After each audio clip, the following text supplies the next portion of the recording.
आज की कहानी का नाम है कुत्ता और जादुई कुआं। यह एक छोटे कुत्ते की कहानी है जो सबक सीखता है। याद रखें, जो है उसकी कद्र और बांटना जीवन को जादुई बनाता है। चलिए शुरू करते हैं। एक समय की बात है, एक शांत छोटे गांव के पास एक हरे भरे जंगल में मैक्स नाम का एक शरारती और चंचल कुत्ता रहता था। मैक्स हमेशा भोजन ढूंढता रहता था, सूंघता, चुराता और मांगता रहता था, भले ही उसका पेट भरा हो। एक दोपहर को जब मैक्स तितली के पीछे था, वह कुछ अद्भुत चीज से टकराया। चमकते पत्थर का एक रहस्यमय कुआं। मैक्स ने ऐसा पहले कभी नहीं देखा। कुएं पर खुदी सुनहरी लिखावट पढ़ते ही मैक्स के कान खड़े हो गए। समझकर इच्छा मांगो, क्योंकि कुआं सुनता है। क्या यह सच हो सकता है? क्या यह कुआं इच्छाएं पूरी कर सकता है? मैक्स की पूंछ उत्साह से हिलने लगी, क्योंकि उसने संभावनाओं की कल्पना की। अपना सारा साहस जुटाकर मैक्स ने अपनी पहली इच्छा के लिए भौंका। ओह, हे जादुई कुएं, मैं कभी न खत्म होने वाले भोजन की इच्छा करता हूं।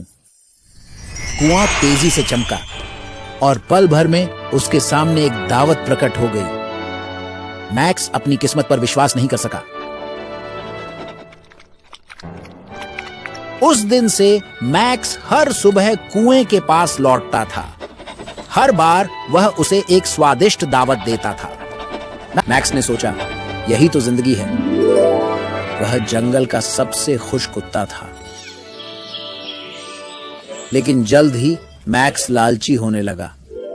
उसने सोचा, सारा खाना ले जाऊं, फिर लौटना नहीं पड़ेगा। इसलिए वह एक बड़ा बोरा लाया और उसे खाने से भरने लगा।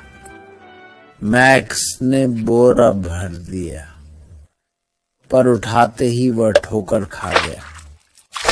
खाना कुएं में गिरा और गायब हो गया। कुएं का जादू टिमटिमाया और फिर फीका पड़ गया। मैक्स भौंका और वापस आने की भीख मांगी, पर वह जा चुका था।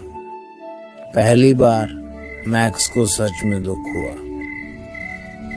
उस रात मैक्स ने जाना कि कुएं का मतलब अंतहीन भोजन नहीं था।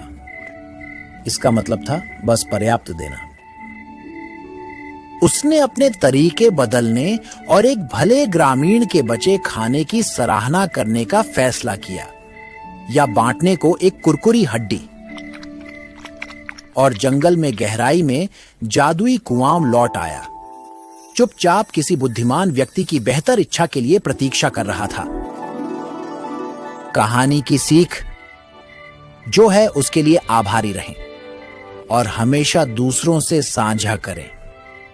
लालच हमें जीवन की जादुई चीजों से वंचित कर सकता है। देखने के लिए धन्यवाद। मैक्स और जादुई कुआं। यदि आपको यह कहानी पसंद आई है तो अधिक जादुई कहानियों और मजेदार सबकों के लिए लाइक करना और हमारे चैनल को सब्सक्राइब करना ना भूलें। अगली बार मिलेंगे।